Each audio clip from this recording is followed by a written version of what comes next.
As far as my last bit is Elden Ring 2. Do you see this as a franchise? Do you see this going in that direction, or do you see it as... Yeah. Yeah, you do. Okay. Well, because Bandai Namco said it's a franchise. I guess the 12 million sales that'll do it. That'll encourage them. Well, so the theory right now is that so there's been rumors that FromSoft is going to be bought by Sony. We don't know if that's true or not. But assuming it did, that would probably muddy the waters for the franchise of Elden Ring. To keep it as broad as it is. And I don't know if FromSoft should necessarily accept that. I think they should have exclusive games that they put on different consoles that follow certain rules of, their worlds. Like Bloodborne is on Sony because it's about the occult shit, and then they can do an Xbox specific game for, It's aliens. You're shooting them. But assuming the sale doesn't happen, they flat out said this is going to be a franchise.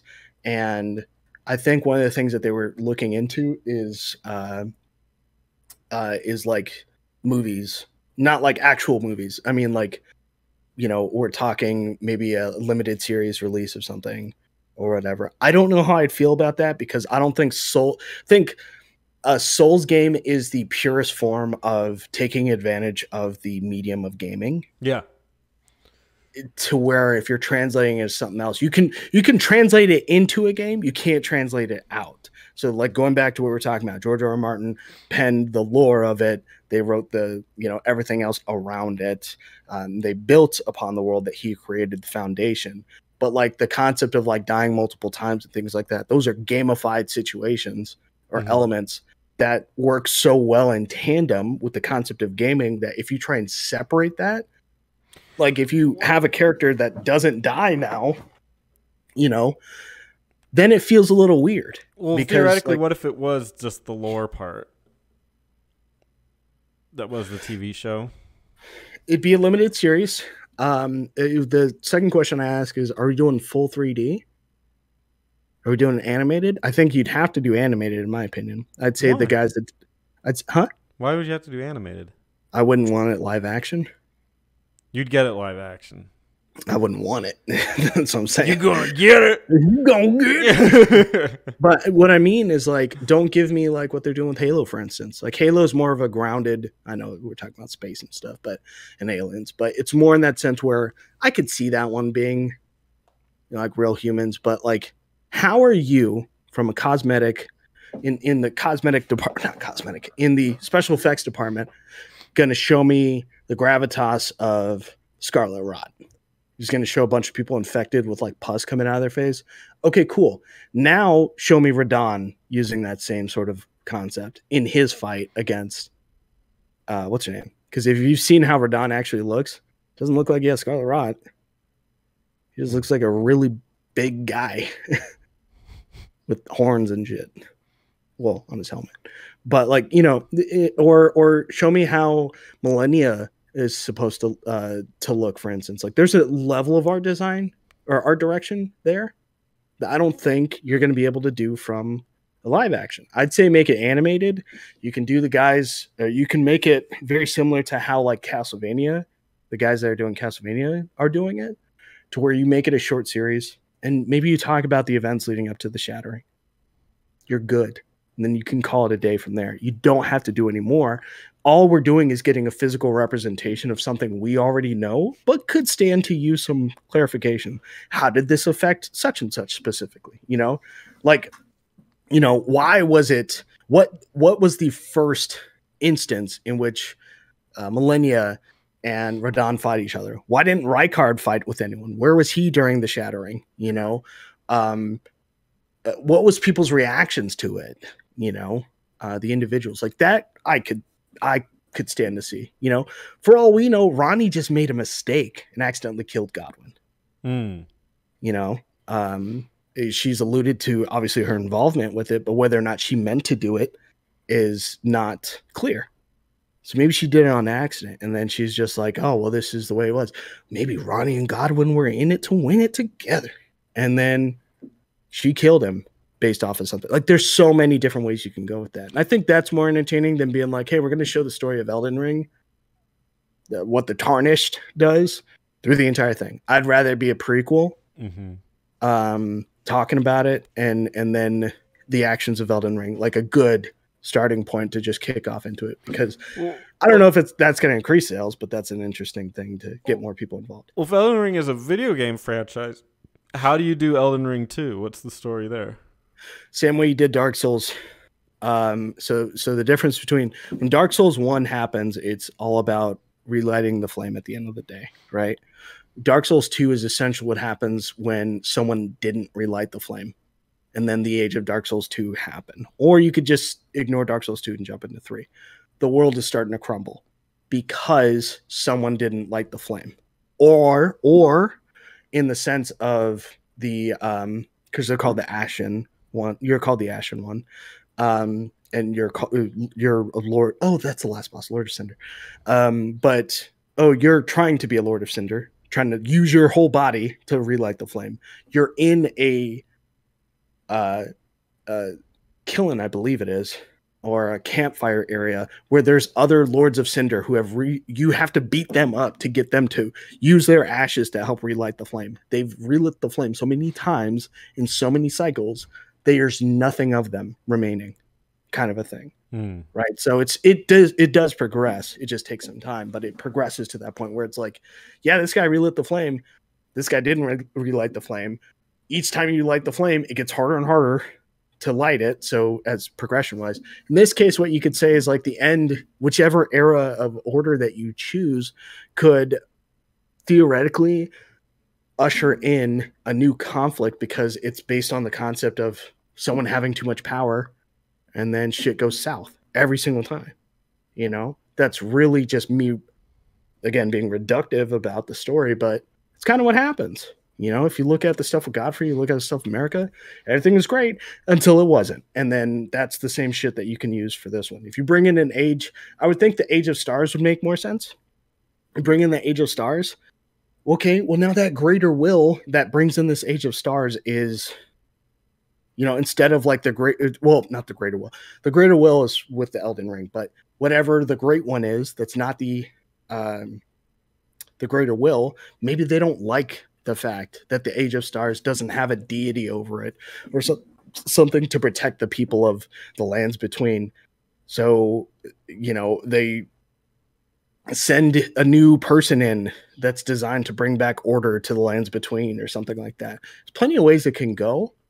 Sky's the limit, really, because when you have a story that's up to interpretation, the next one, you don't need that much to create the next one. You really don't. Bloodborne 2, I've always thought of the dream just goes on. You know, you're supposed to stop the great ones, and then you do, but the dream, the damage is done. Beasts exist in the world, all these other things. The big theory was that Demon Souls was, and highly rumored, very much rumored, Demon Souls led to Bloodborne. Okay, so I don't know anything about Demon Souls, so yeah, no, I would look up a video that talks about it. It's pretty cool, and they should give you the whole overview on the story. But the concept that at the end of Demon Souls, you get rid of magic. So what do you have left? You have guns. You have trick weapons. You have arcane abilities, which are powers from the Great Ones. You know, like stuff like that. Like, and the moon is now a source of power, and you know, very Lovecraftian. But they could absolutely do something like that. But yeah, it's going to be a franchise. Gotta be a different planet though, right? It's like a different same planet. But then you gotta use it'd be weird if the map isn't the same. Oh, the map's gonna be different. They could just terraform the fuck out of it. They just say that I guess kind of oh shit. They do like another shattering thing. And then the map that like our Elden Ring would be that lower tier map that's like underneath. Yeah. That'd be freaking sick. And then like you visit little places that are now destroyed that are like, well, so that happens in the DLC for Dark Souls 3. Oh, okay. You go to the areas from like Dark Souls 2 and Dark Souls 1 that are like falling apart because the world is like time is inconsistent. So these places that would never meet are now merged together. like all that stuff. Yeah, Mm. 100%. You could absolutely do that. And you could be like, hey, this was the, it was called Norstella, the Eternal City, right? You know why it has all the stars there is because of Estelle. He controls the stars down there. Mm. So he stole their sky is what the thing is. So theoretically, whatever age you bring into, yeah, what if it does lead to your ruin? And then over time, the world just built over it. Not the world, like the world just itself, not like people are just like, oh, better build this bridge. No, it's like it just builds over it, due to a calamity of sorts. And then as a result, you just have this new, sort of land that takes over, a new rule, and then you're playing and you're running through, and okay, you got to go, down to the ruined city of Raya Lucaria. Mm-hmm. You go down there, and it's like, why is Raya Lucaria merged with fucking Ronnie's tower?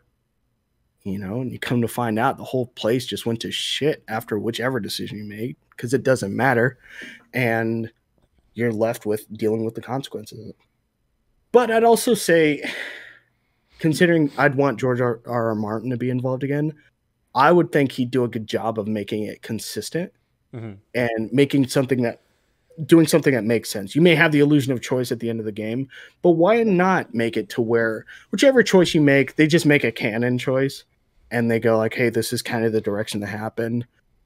Afterwards, the Tarnished, I don't know, merged the rune of death to his body and held the everyone's death in his hands or something like that and became a freak, and then blah, blah, blah. Like I would want him to tie those two stories together and to keep it going, because we've never had that in a Soulsborne game where it's like, hey, the sequel, it just makes sense. It keeps going. It's always like, well, after some time, stuff happened, and then this happened. It's like, oh, fuck me, man. And the world was reformed. Exactly. And you're just like, what the fuck? All right, whatever. I was trying to invest. Awesome. Well, that's the end of our archive. JD, before I end it, I like to ask, any final thoughts on Elden Ring? Great game. I like Bloodborne more only because of a bias at the end of the day.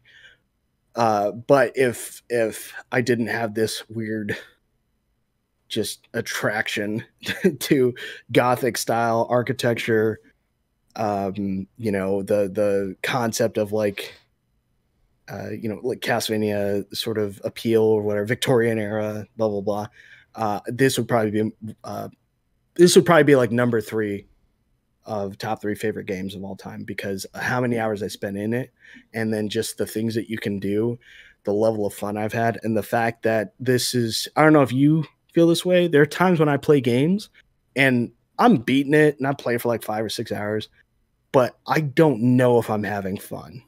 Mm-hmm. And then there's some games where I can actually feel that I'm having fun. And this is one of those games. I took time off of work when the game dropped even. And I was just like, this is great. They're having a ball. So any game that makes me feel that way, I'm usually gung-ho about. So I'm numb to fun. I have a similar thing in that it has been a very long time that a game has made me want to play it this bad. Mm. Like, I'm a gamer. I play games generally, but I do this for not a living, because I'm not making shit for money from this, but I do this as like my hobby, as I make content about games. And so at times it feels like a job. It's not, but sometimes it feels like work, and it's like, all right, I got to knock out the rest of Chrono Cross by X date, yada, yada. Okay, I think I can make 3 hours this day. Like, Elden Ring made me put down everything. Like, I was playing Horizon Forbidden West, completely stopped. Like, I literally have not played it at all since Elden Ring came out. Yeah. I was playing a couple other games for archives, and those I'm like, hey, those are on hold because I'm playing this. It literally, I haven't been this thrilled to play a game. I'm trying to remember. Like, I guess League of Legends when I was really, really into it had the same pull. of just like I have to go and play it. Like, oh, I have free time. I'm gonna go play it, like League of Legends. Or it's been like that. I'm gonna play Elden Ring. I have 2 hours to spend. I'll just go play Elden Ring. Like do this. Yeah. Think about all the cool stuff I can do. Yada yada. It's been so long since I've had that draw, and it's been such a pleasure. It's definitely one of my favorite games. It's in my top 10 for sure. I don't know where I'd put it. It's up there though. Yeah.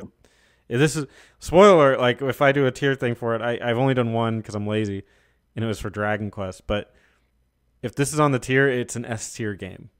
So it's phenomenal, and everyone should play it for sure. All right. Well, thank you so much, JD. Mm-hmm. Happy to be a part of it. Make sure you check out Lazy Justice. When it happens, hopefully When it happens. And there'll be some great stuff there. Make sure that you go play some Elden Ring and have a great time. We can consider Elden Ring officially archived. Thank you so much for watching, and I'll see you guys next time. Yeah, bye.